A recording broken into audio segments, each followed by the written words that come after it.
Happy Saturday! This is Miri, and today and this weekend I only have one goal, which is to make a new video on the infant reflexes. And to do so, I just completed making a PowerPoint presentation for you guys.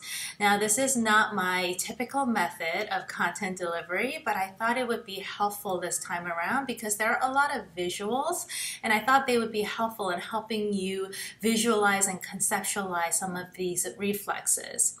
Now, before I get started, I just want to mention that the age ranges that I use for when these reflexes emerge as well as integrated are approximated. And you'll find, depending on the source that you use, that these age ranges differ a little bit.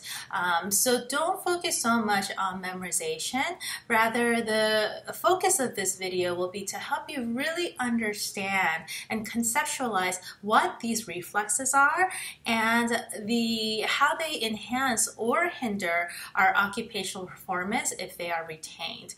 One of the most difficult things for me when I was preparing for the board was not actually memorizing this stuff, but applying it clinically to understand the ways that it can limit our everyday ADLs and simple things like getting up out of bed and our movement and our posture and coordination. So those are really the things that I want you guys to pay attention to and try to understand.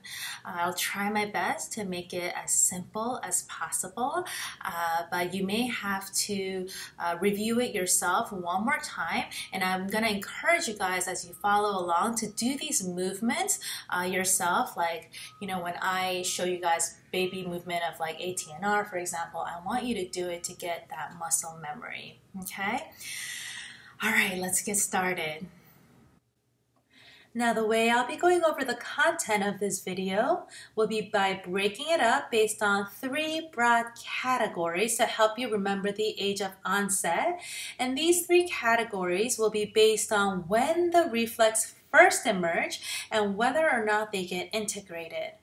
So the first part will cover just the reflexes that emerge in gestation before birth. And the second part will be those reflexes that emerge at birth and shortly thereafter, and all of which get integrated at some point. And in the third and final portion of the video, I'm going to talk about lifetime reflexes, which means that they do not get integrated and they persist throughout our lifetime. So part 1, reflexes that emerge before birth. These are observed and integrated within the first year, although they may reoccur after injury to the brain, and they're important for survival, posture, as well as alignment of our head with the body. So let's begin with the rooting reflex, which emerges around 28 weeks in gestation and gets integrated by around month 3. Now, to test for this reflex, you would simply touch or stroke the baby's cheek or mouth or lip area, and the response you'll see will be the baby's head or tongue or mouth in this case turning and moving toward that touch or stimulation. And the baby's doing this automatically, you guys, to search for and to locate the food that he needs to survive. So talk about self-preservation and survival skills. So that's why this reflex is sometimes known as the searching reflex, because rooting allows the baby to find the food that he needs to survive after he comes out of the womb. Now, once the baby has searched for and found the food that he needs with the rooting reflex, that's when the suck-swallow reflex comes into play. Similar to the rooting reflex, the suck-swallow reflex also exists to help the baby survive because this is what allows the baby to actually eat the food that he finds. So this emerges around the same time as rooting, 28 weeks in gestation, and it should be integrated by around month 5 or so. To test this reflex, you would simply place your finger inside the baby's mouth, and the response you'll get is a strong rhythmical sucking. So remember, the rooting reflex allows the baby to search for food and locate that food, while the suck-swallow reflex helps the baby to actually eat the food that he finds. Moving on to traction. Also emerges at 28 weeks in gestation and integrates by around month 5. You can observe this reflex when you try to pull a baby up by the forearms from a lying to a sitting position. So pull to sit, and what you'll see is the head lagging at first because there's little control over that head right now, head control, and it'll be followed by a complete flexion of the upper extremities, including the hands. That means even those tiny little hands will momentarily and involuntarily grasp in order to hold on while it's being pulled up. So the functional importance of this reflex is to facilitate that reflexive momentary grasp, which is caused by the total upper extremity flexion. And this is preparing the baby to eventually gain voluntary control of grasping. All right. All right, next, let's move on. The Moro reflex. This one emerges in utero around 28 weeks in gestation and integrates by approximately month 6. Now, this reflex occurs when the baby is startled in response to any unexpected changes in the environment, which can include loud noise or rapid movement, or even the baby's change, like sudden change in position. To test for this reflex, you would create a falling sensation by rapidly dropping the baby's head backwards. And what you'll see is an immediate arm extension and abduction, followed by a second phase, which is arm flexion and adduction, and usually crying. And as with all the other reflexes we just discussed, the Moro reflex also exists to serve an important function, and that is to act somewhat like the baby's alarm system or fight or flight response, because it gets triggered when the baby feels a loss of support and feels a need to protect itself. Next, we're going to talk about the plantar grass reflex. This one emerges around 28 weeks in gestation, like all the previous reflexes we just covered, and integrates by approximately month 9. And to test for it, you'd apply pressure with your thumb against the sole or the ball of the foot, and what you'll see are the toes curling in flexion. In fact, if you've been around babies, you might have noticed that even without any pressure or touch to their feet, their toes are often resting in that slight flexion. Have you guys noticed that? And that's because this reflex and the pressure from flexion of their toes provides tactile input to their feet. And this tactile input, you guys, is very important because it's what prepares the baby to eventually position his feet in standing so that he can eventually go on to walk and run and maintain balance. Okay, so if this reflex is retained, foot positioning will be that much more difficult because a child may experience hypersensitivity to touch as well as gravitational insecurity when standing. So all of these things will make it really hard to walk, run, and maintain balance in motion. All right? Next up, the Galant reflex. This one emerges around 32 weeks in gestation and is usually integrated around month 2. This reflex is responsible for facilitating hip movement and range of motion in preparation for crawling and walking. Now, to test for this reflex, you would just hold the baby in prone suspension and stroke one side of the spine from neck down to the bottom.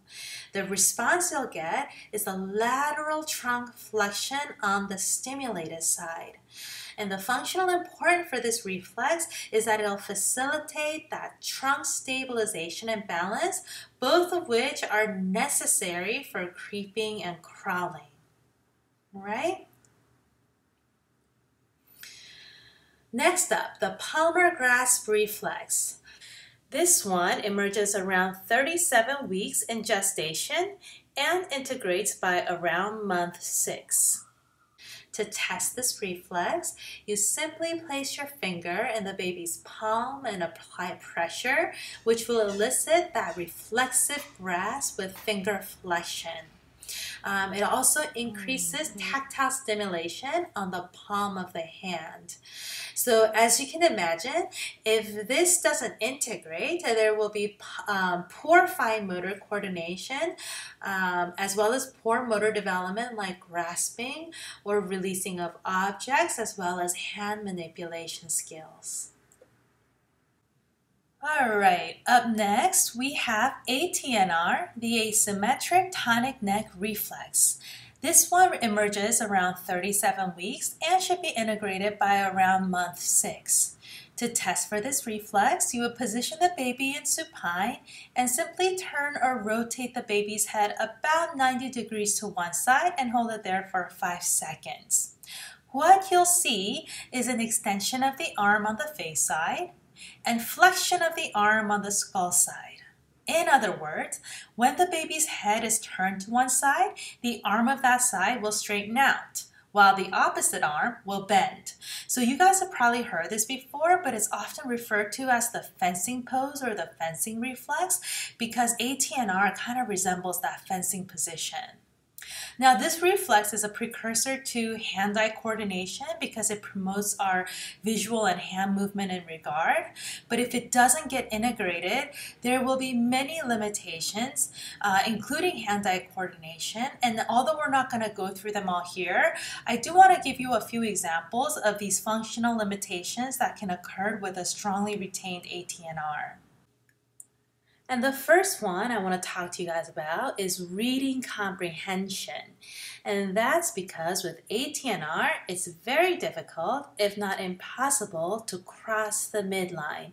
And you've probably heard that before, but in case you don't know what it actually means by crossing the midline, it just basically refers to our body's ability to cross over to the opposite side of the body. So one side of our body crossing over to the opposite side of the body. And that includes the eyes. So when a child with ATNR tries to read from one side of the page to another, those eyes will stop at midline and skip. What happens then? You'll lose your place, you'll lose what you're reading, you'll lose the context of what you are reading. So inability to cross the midline will result in poor visual tracking as well as eye pursuit, which will greatly impact the ability to read and actually understand what you're reading. Secondly, the child will have poor handwriting. And to understand why this might be the case, I want you to think about what happens to the arm of someone with ATNR when they slightly turn their head while writing. It'll want to extend and open, right? That's because the head position will dictate the arm movement. So think about how hard it would be to write without moving your head or turning it side to side. I mean, I want you to simulate this movement right now. Take out a sheet of paper and try to write across. You will find that your head naturally follows your hand as your eyes are watching what you're writing, right? But for kids with ATNR, this simple task will be very challenging because with every slight head turn, the arm and hand will want to open and extend. Okay? Last one, and this is going back to what we discussed earlier, but I wanted to elaborate, which is poor hand-eye coordination. Because the movement of the arm is dependent on head position, because head position triggers it, this will cause asymmetrical movement or position in the arms, which will make it very difficult to bring both arms together to midline. That also means they'll have difficulty holding an object together in both hands, or to bring an object to the mouth, or even reaching for something that's in front of the body while looking at it simultaneously will be very challenging. Okay? So I know that was a lot of information, but clinical application is really important here. So I wanted to make sure I gave you guys some examples. I'd like to encourage you to pause the video and to go through these scenarios again while doing these arm and head movements yourself, so you can kind of understand it using your body and muscle memory to help really sink in this information. Moving to TLR, the tonic labyrinthine reflex. This reflex also emerges around 37 weeks and integrates by around month 6. Now there are two aspects of TLR, TLR prone and TLR supine. So to test, you would place the baby in prone, which will cause a total body increase in flexor tone. And conversely, when you place a baby in supine, there will be a total body extensor's tone. So depending on the position, you will either get an increase in flexor tone or increase in extensor tone. And if this reflex is poorly integrated, there will be profound functional limitations in movement, especially for a developing baby. I want us to think about why that might be, and I want to give you a couple examples. For one, if you have TLR, being in prone will make it difficult to lift and extend the head. Why might that be? Because in prone, there is an increase in flexor tone, right? So how about in supine? What functional challenge might you see there? Sitting up independently. Why? Because to sit up, you need to lift your head up off the floor, which means that you have to flex your neck. But what's happening to the body in supine? The extensor tone is dominating, right? That will make it difficult to independently sit up or roll over. And because the baby misses out on these important exercises like extending the head in prone or sitting up or rolling from supine, a child with a poorly integrated tonic labyrinthine reflex will have poor posture, muscle tone, and coordination, among others. Alright, so that concludes the first portion of our video. And now we're going to talk about reflexes that emerge at birth or shortly thereafter, all of which should get integrated at some point. And first up, we have STNR, the symmetric tonic neck reflex. This one emerges around month 4 and should be integrated by around month 12. And similar to the tonic labyrinthine reflex, this one has two aspects. So for the first testing position, you place the infant in the crawling position and flex the head. What you'll see is the arms bending in flexion and the legs straightening in extension, getting the baby's butt up in the air. And for the second position, you would place the baby in the crawling position again and extend the head. And the response you'll see here will be arm extension with legs bending and tucking underneath their butt.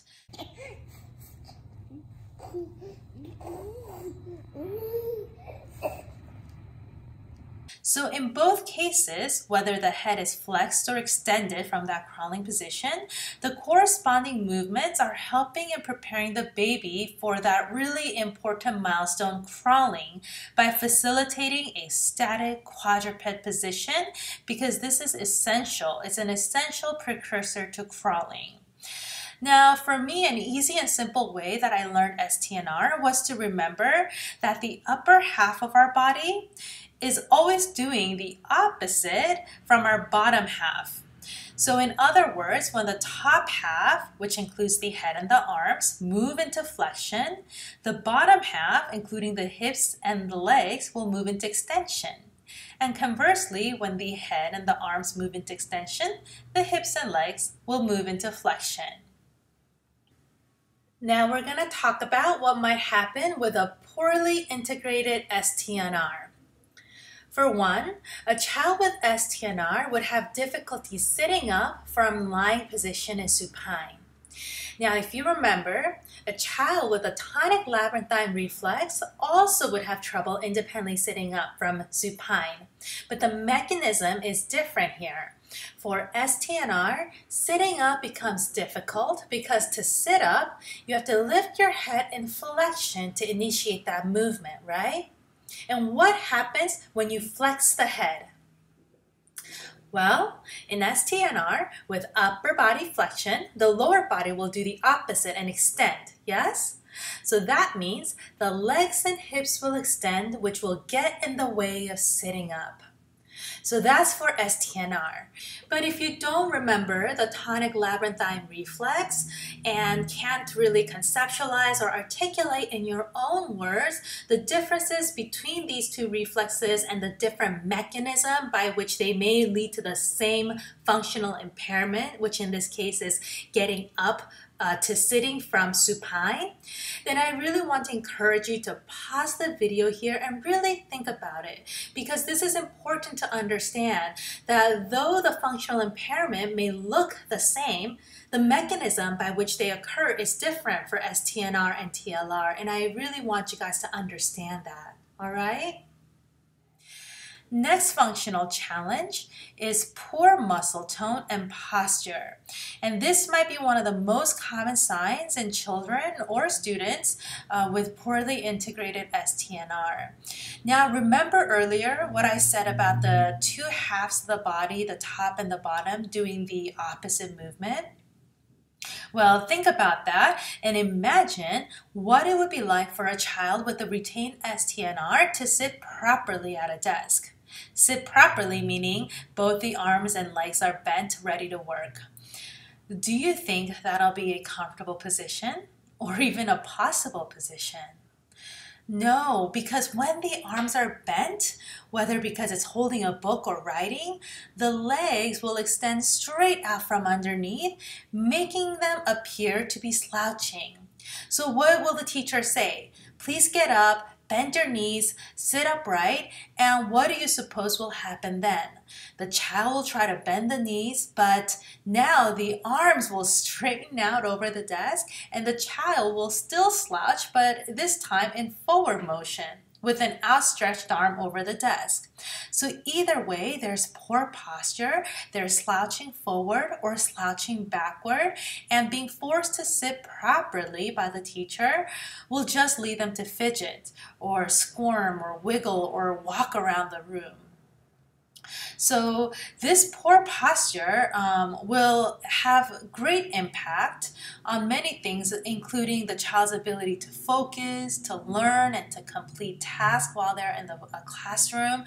And so you guys, learning the STNR, as well as all the reflexes that we're learning, isn't just about memorizing, as you can see, because by learning how these non-integrated reflexes affect our performance and our learning, we can begin to identify barriers as occupational therapy practitioners that others may simply label as lazy or distracted, and we can really help somebody thrive and maximize their potential.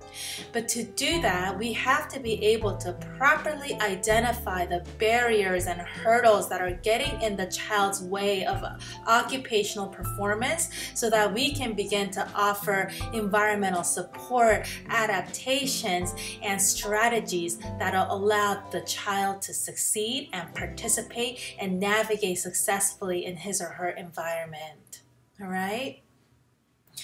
So we just went over the ATNR, the tonic labyrinthine reflex, and the STNR, which took a bit longer than others because these are really important and sometimes difficult to conceptualize.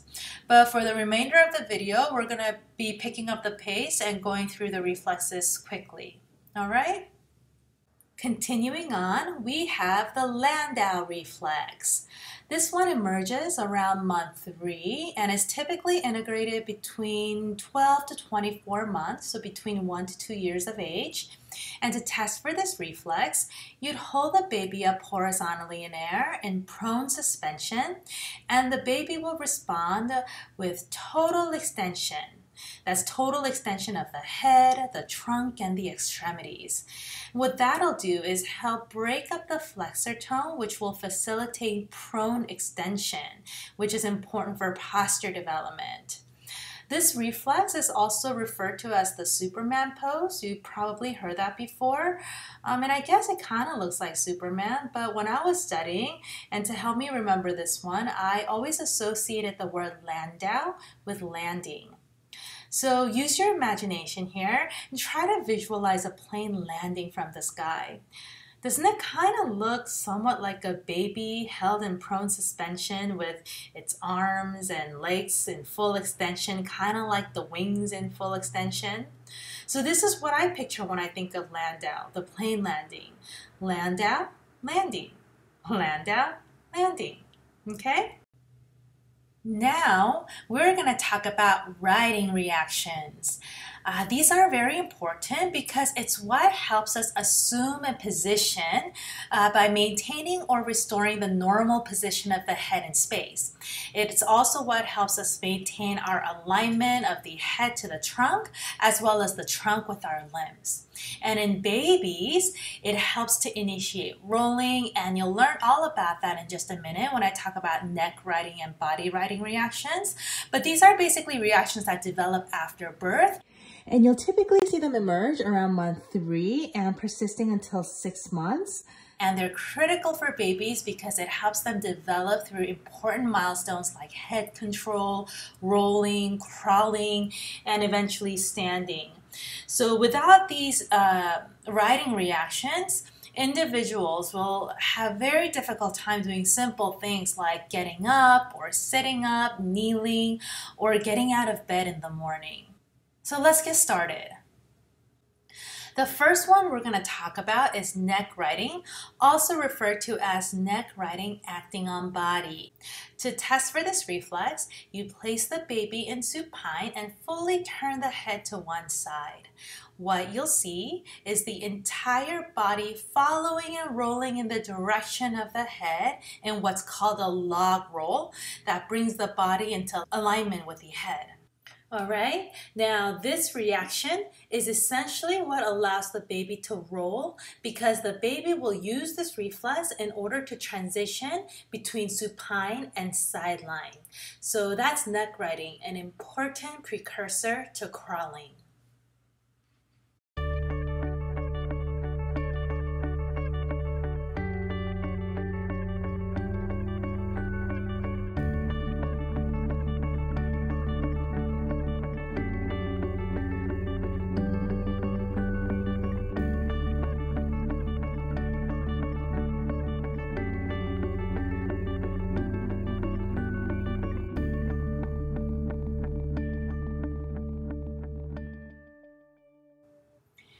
Another riding reaction I want to talk to you guys about is body riding, also known as body riding acting on body. This reaction also helps to facilitate rolling from supine to sideline position. The difference, however, is that instead of using the neck to initiate the roll, you would use the leg.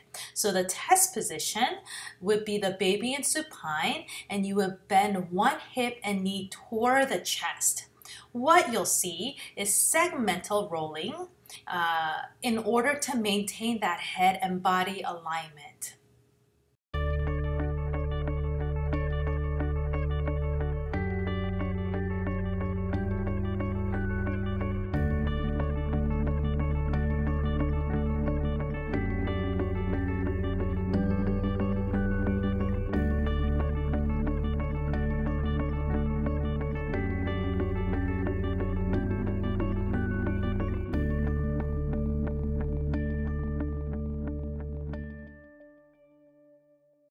Next, we're going to talk about a riding reaction that does not get integrated, which brings us to the third and final portion of our video: lifetime reflexes, reactions, and responses.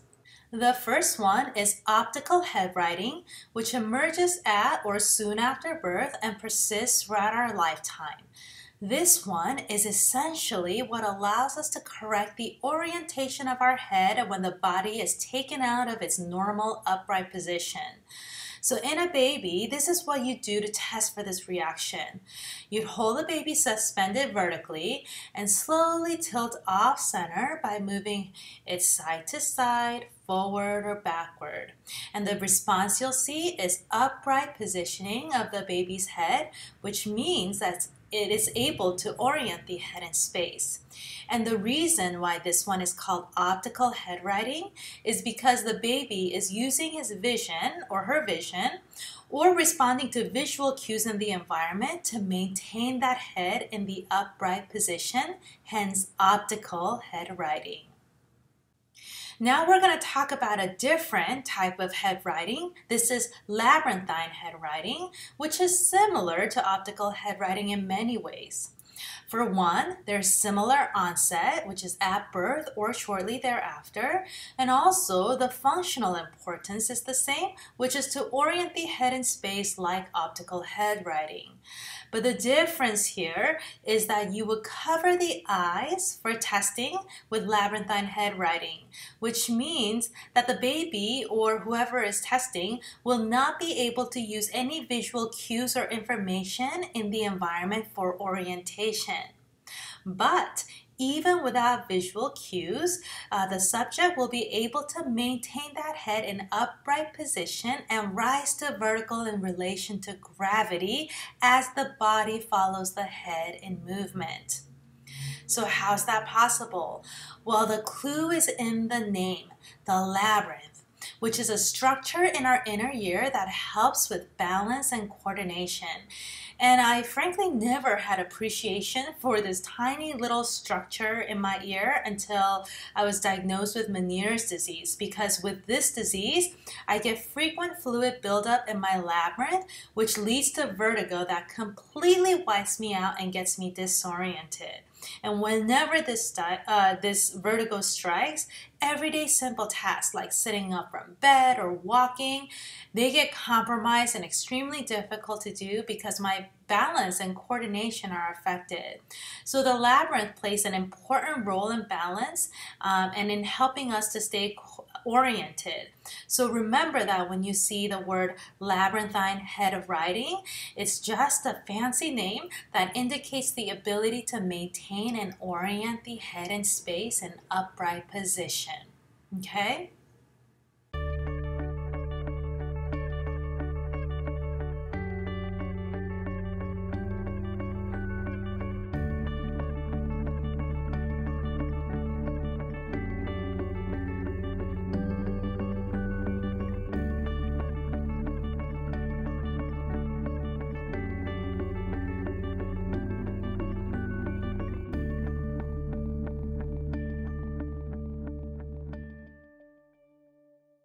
Alright, so for the remainder of this video, we're going to talk about protective and equilibrium reactions, which I'll go over pretty quickly because they're straightforward and easy to understand.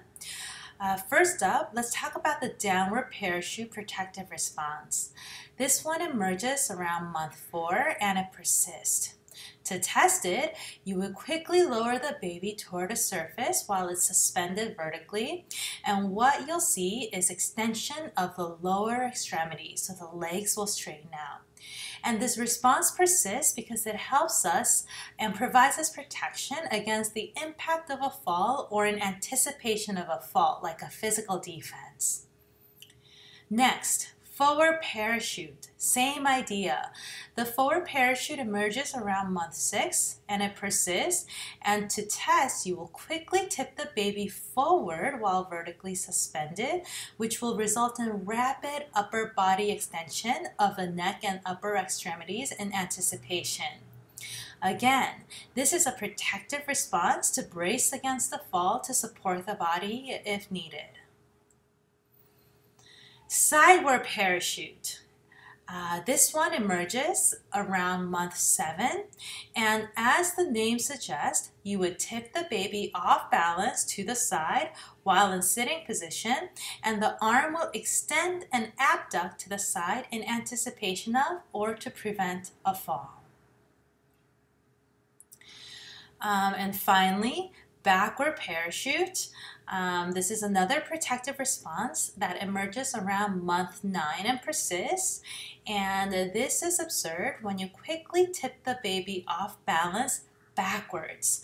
What you'll see is backward arm extension or one-side spinal rotation with arm extension. Okay, so that was 4 protective responses that we covered: the downward, forward, sideward, and backward parachute.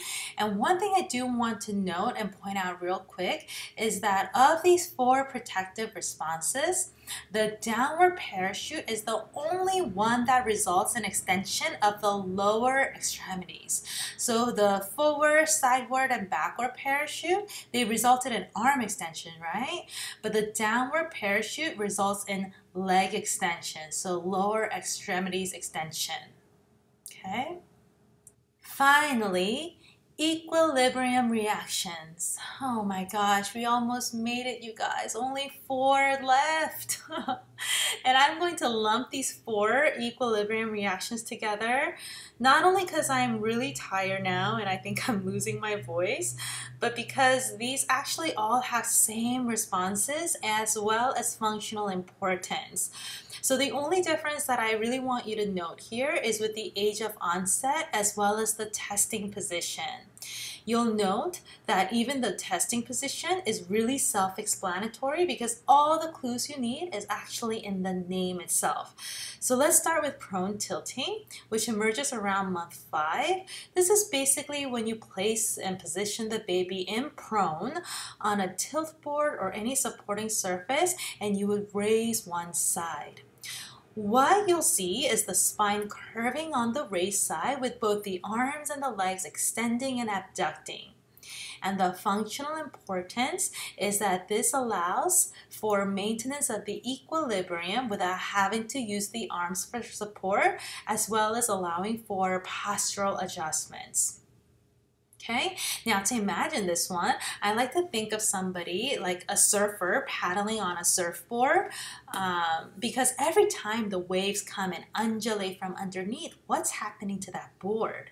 It's going up and down, right? So the surfer, the person on that board, would have to constantly make postural adjustments and maintain equilibrium even as the board is going up and down.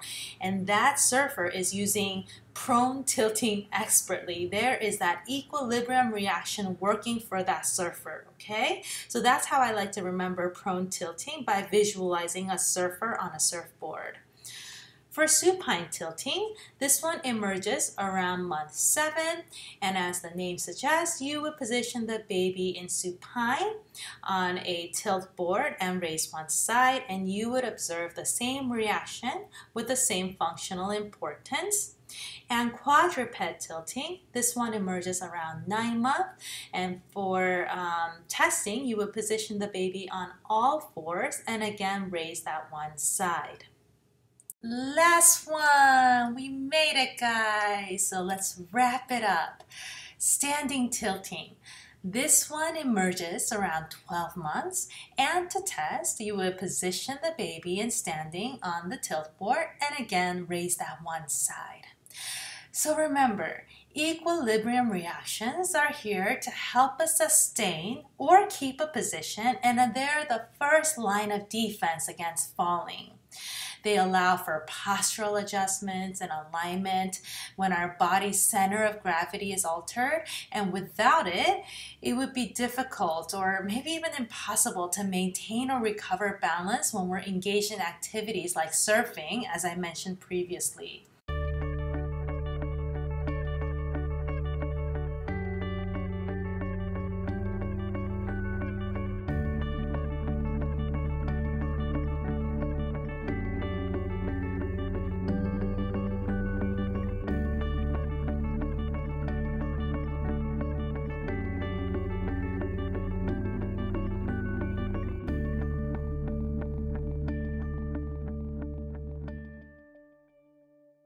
All right, so that concludes today's video recording.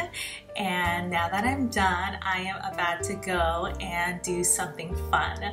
I hope this video was helpful, and until next time, take good care, be good to yourself.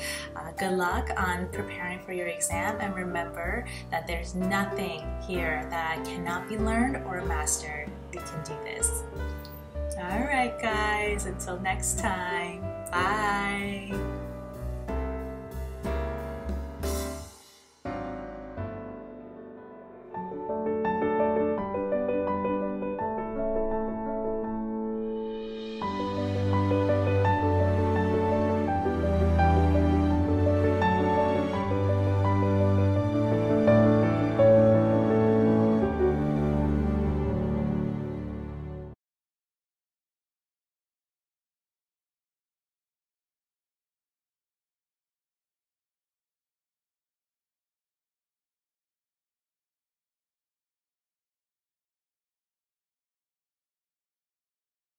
I can't do it. Alright, I'm gonna drop you, but I'll catch you, baby, okay? Alright. 1, 2, 3. Hey, you didn't even cry. He's laughing. I love you. Yeah, he's supposed. Goodness. He's supposed to cry. You are such a good boy. So what's supposed to happen is he's supposed to extend his arm out and then bring it back in adduction and then start crying. But this happy boy decided that it was funny. Or the moral reflex has already integrated. I hardly doubt that. Maybe he wasn't startled enough. But my goodness, that's the moral reflex. And he actually didn't demonstrate the 3-part moral reflex. But that was fun, wasn't it? Yeah, I love you.